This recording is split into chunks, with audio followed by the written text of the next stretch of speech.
Hi students, welcome back to our online class. അപ്പോൾ നമ്മൾ മൂന്നാമത്തെ ചാപ്റ്റർ നമ്മൾ കണ്ടിന്യൂ ചെയ്യുകയാണ്. അപ്പോൾ നമ്മൾ കഴിഞ്ഞ ക്ലാസ്സിൽ ഫ്ലക്സസ് വരെയാണ് നമ്മൾ പഠിച്ചു നിർത്തിയത്. അതായത് ഫില്ലർ റോഡ്സ്, ഫ്ലക്സസ് ഒക്കെയാണ് നമ്മൾ കഴിഞ്ഞ ക്ലാസ്സിൽ പഠിച്ചത്. അപ്പോൾ ഇന്ന് നമ്മൾ നോക്കാൻ പോകുന്ന ഒരു ചെറിയ ടോപ്പിക്കാണ്. അതായത് 3.10 എന്ന് പറയുന്ന ടോപ്പിക്കാണ് flash back and back fire in gas welding.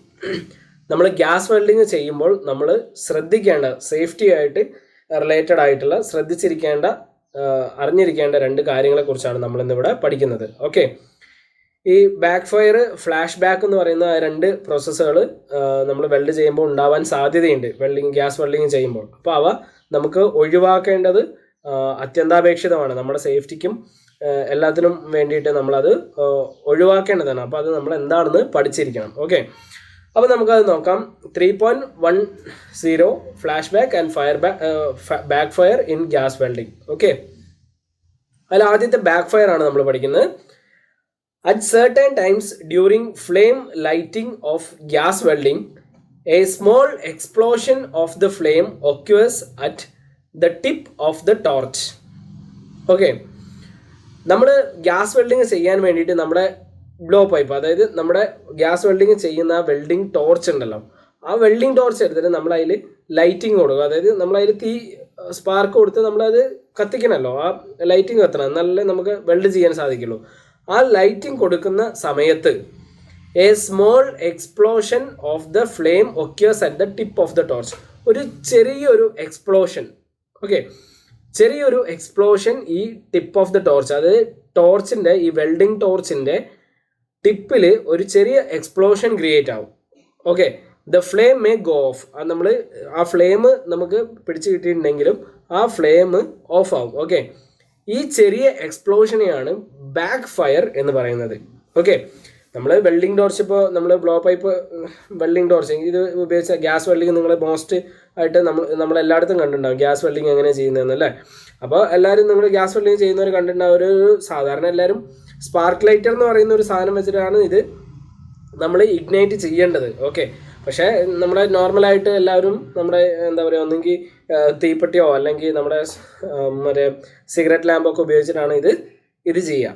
അപ്പോൾ അങ്ങനെ നമ്മൾ കത്തിക്കുന്ന സമയത്ത് ഒരു ഇതിൻ്റെ ടിപ്പിൽ ചെറിയൊരു എക്സ്പ്ലോഷൻ ഉണ്ടാവും. ഓക്കെ, ആ എക്സ്പ്ലോഷനാണ് ബാക്ക് ഫയർ എന്ന് പറയുന്നത്. Okay, the causes of back fires are, എന്ത് മൂലമാണ്, എന്ത് വഴിയാണ് ഈ ബാക്ക് ഫയർ ഉണ്ടാവുന്നത് എന്നാണ്. Okay, the pressure setting is low. Pressure setting വളരെ കുറവാണെങ്കിൽ ഇതേപോലെ ബാക്ക് ഫയർ ഉണ്ടാവും. Nozzle is over heated. ഈ നോസിൽ ഓവർ ഹീറ്റഡ് ആണെങ്കിലും ഇതേപോലെ, നമ്മുടെ ഈ നോസിൽ വളരെ നന്നായിട്ട് ചൂടായിരിക്കുകയാണെങ്കിൽ ഇതേപോലെ ബാക്ക് ഫയർ ഉണ്ടാവും. The nozzle orifice has carbon deposits.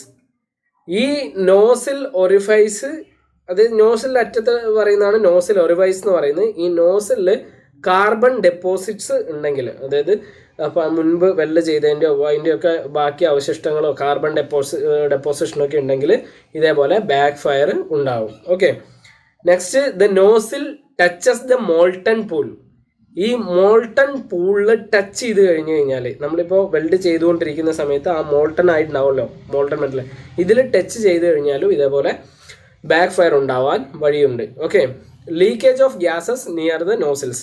അതായത് നോസിലിന് അടുത്ത് എവിടെയെങ്കിലും ഈ ഗ്യാസ് ലീക്കേജ് ഉണ്ടെങ്കിൽ ഈ ബാക്ക് ഫയർ ഉണ്ടാവാനുള്ള സാധ്യതയുണ്ട്. ഓക്കെ, 3.10.2 ഫ്ലാഷ് ബാക്ക് എന്താണെന്ന് നമുക്ക് നോക്കാം. Okay, sometimes during back fire the flame goes of and the burning gases travel backward in the blow pipe towards the regulator or cylinders. This is known as flashback. അപ്പോൾ flash back എന്ന് പറയുന്നത് എന്താണെന്ന് വെച്ച് കഴിഞ്ഞാൽ, during the back fire, നമുക്ക് ഈ back fire, ആദ്യം പറഞ്ഞ ബാക്ക് ഫയർ ഉണ്ടാകുന്ന സമയത്ത് ഫ്ലെയിം ഗോസ് ഓഫ്, അതായത് ഫ്ലെയിം ഓഫായി, and the burning gas travel backward in the blow pipe. ഈ ബ്ലോ പൈപ്പിനുള്ളിൽ കൂടി ഈ ബേണിംഗ് ഗ്യാസ് തിരിച്ചു വരും. ഓക്കെ, നമ്മൾ ബാക്ക് ഫയർ ഉണ്ടായി പെട്ടെന്ന് തന്നെ ഫ്ലെയിം ഓഫായി പോകുന്ന സമയത്ത് ഓൾറെഡി കത്തിപ്പിടിച്ച ആ ബേണിംഗ് ഗ്യാസ്, ഓക്കെ, ആ ബേണിംഗ് ഗ്യാസ് ട്രാവൽ ബാക്ക്, അതായത് ആ ബ്ലോ പൈപ്പിലൂടെ തിരിച്ച് സിലിണ്ടറിന്റെ ഭാഗത്തേക്ക് ട്രാവൽ ചെയ്യും. ഓക്കെ, തിരിച്ചു വരും in the blow pipes towards the regulator of the cylinder. ആ സിലിണ്ടർ റെഗുലേറ്ററിലേക്ക് ഈ ബേണിംഗ് ഗ്യാസ് റിട്ടേൺ വരും. ഇതിനെയാണ് ഫ്ലാഷ് ബാക്ക് എന്ന് പറയുന്നത്. ഓക്കെ, അപ്പോൾ ഇങ്ങനെ വന്നു കഴിഞ്ഞാൽ നിങ്ങൾക്ക് അറിയാം, അതായത് ബേണിംഗ് ഗ്യാസ് ആ ബ്ലോ പൈപ്പിനുള്ളിൽ കൂടെ ഗ്യാസ് സിലിണ്ടറിലേക്ക് വന്നു കഴിഞ്ഞാൽ എന്താ ഉണ്ടാവുക, എക്സ്പ്ലോഷൻ, വലിയൊരു എക്സ്പ്ലോഷൻ തന്നെ നമുക്ക് അവിടെ സംഭവിക്കാൻ വഴിയുണ്ട്. ഓക്കെ, റെഗുലേറ്റർ കിടന്ന് ഉള്ളിലേക്ക് പോയി കഴിഞ്ഞു കഴിഞ്ഞാൽ. സോ ഇതൊക്കെ ഒരു സേഫ്റ്റി മെഷേഴ്സ് ആണ്. അപ്പോൾ അത് എങ്ങനെയാണ് indications of flash back, flash back ഉണ്ടായി എന്നുള്ളതിൻ്റെ ഇൻഡിക്കേഷൻസ് എന്താണെന്ന് നമുക്ക് നോക്കാം. Okay, a sharp squealing sound inside the blow pipe, അതായത് ഒരു sharp squealing sound inside the blow പൈപ്പിനുള്ളിൽ ഒരു സ്ക്വീലിംഗ് സൗണ്ട് എന്ന് പറയാം അതിന്. അതായത് വളരെ ഷാർപ്പായിട്ടുള്ള ഒരു സ്ക്വീലിംഗ് എന്ന് പറഞ്ഞാൽ എന്താ പറയുക, നമ്മൾ ഈ ഒരു മൂളിച്ചുള്ള ശബ്ദം എന്നൊക്കെ പറയില്ലേ, അതിനെയാണ് സ്ക്വീലിംഗ് എന്ന് പറയുക. സ്ക്വീലിംഗ് സൗണ്ട്, വളരെ ഷാർപ്പായിട്ടുള്ള ഒരു സ്ക്വീലിംഗ് സൗണ്ട് നമുക്ക് കേൾക്കാൻ സാധിക്കും. Okay, the next heavy black smoke and spark may come out of the nozzle. Okay, black smoke, കറുത്ത പുകയും അതേപോലെ ഒരു സ്പാർക്കും ഈ നോസിലിൻ്റെ ഉള്ളിൽ നിന്ന് പുറത്തേക്ക് വരും. ഓക്കെ, അതൊക്കെയാണ് ഇതിൻ്റെ ഇൻഡിക്കേഷൻസ്. ഇങ്ങനെയാണ് നമുക്ക് മനസ്സിലാക്കാൻ സാധിക്കുന്നത്. ഓക്കെ, അപ്പോൾ നെക്സ്റ്റ് ടോപ്പിക്ക് നോക്കാം. 3.10.3 പ്രീകോഷൻസ്. ഓക്കെ, ഇതിനെങ്ങനെ നമുക്ക് തടഞ്ഞു നിർത്താം, പ്രീകോഷൻസ് എങ്ങനെ നമുക്ക് മുൻകരുതലുകൾ എടുക്കാം നോക്കാം. Close the blow pipe valves, oxygen first. അതായത് ഇങ്ങനെ ഒരു ബാക്ക് ഫയർ അല്ലെങ്കിൽ ഫ്ലാഷ് ബാക്ക് അല്ലെങ്കിൽ ബാക്ക് ഫയർ ഉണ്ടായി കഴിഞ്ഞ് കഴിഞ്ഞാൽ ആദ്യം നമ്മൾ ചെയ്യേണ്ടത് close the blow pipe valves. Blow പൈപ്പിലുള്ള വാൽവ്സ് ഉണ്ടാവും, ഈ വാൽവ്സ് നമ്മൾ അപ്പം തന്നെ ഓഫ് ചെയ്യുക. ഓക്കെ, ഓക്സിജൻ ഫസ്റ്റ് എന്ന് കൊടുത്തിട്ടുണ്ട്. എന്തുകൊണ്ടാണ് ഓക്സിജൻ ഫസ്റ്റ് നമ്മൾ ടേൺ ഓഫ് ചെയ്യണമെന്ന് പറയുന്നത്? ഓക്സിജൻ ഉണ്ടെങ്കിൽ മാത്രമേ അവിടെ ഫയർ ഉണ്ടാവുള്ളൂ, അല്ലേ? അപ്പോൾ നമ്മൾ ഓക്സിജൻ ഏറ്റവും ആദ്യം ടേൺ ഓഫ് ചെയ്യുക. ഓക്സിജൻ ടേൺ ഓഫ് ആവുന്നതോടുകൂടി ഫയർ അപ്പം തന്നെ നിൽക്കും. Okay, next immerse the blow pipe in the water and close the cylinder valves. Okay, അപ്പോൾ ഈ ബ്ലോ പൈപ്പിൻ്റെ ടിപ്പ് വാട്ടറിൽ ഇമ്മേഴ്സ് ചെയ്യുക. ഇമ്മേഴ്സ് ചെയ്യുക എന്ന് പറഞ്ഞാൽ വാട്ടറിൽ ഒന്ന് ജസ്റ്റ് ആയിട്ട് മുക്കുക. ഓക്കെ, ഇതുണ്ടാവുന്നത്. അപ്പോൾ എന്നിട്ട് ഈ സിലിണ്ടർ വാൾസ് ഓഫ് ചെയ്യുക. അപ്പോൾ അങ്ങനെ ഉണ്ടാകുമ്പോൾ ഈ ഫ്ലാഷ് ബാക്കും ബാക്ക് ഫയറും തനിയെ തന്നെ അത് ഇല്ലാതായിക്കോളും. ഓക്കെ, അപ്പോൾ ഈ രണ്ട് കാര്യങ്ങളാണ് നമുക്ക് ചെയ്യാനുള്ളത്. അപ്പോൾ നിങ്ങൾക്ക് കാര്യം മനസ്സിലായല്ലോ, എന്തൊക്കെയാണ് ബാക്ക് ഫയർ എന്നുള്ളതും ഫ്ലാഷ് ബാക്ക് എന്നുള്ളതും കാര്യം മനസ്സിലായല്ലോ. ചെറിയൊരു എക്സ്പ്ലോഷൻ, ഒരു ചെറിയൊരു ലൈറ്റ് ചെയ്യുന്ന സമയത്ത് ഒരു ചെറിയൊരു എക്സ്പ്ലോഷൻ ഉണ്ടാകുന്നതാണ് ബാക്ക് ഫയർ എന്ന് പറയുന്നത്.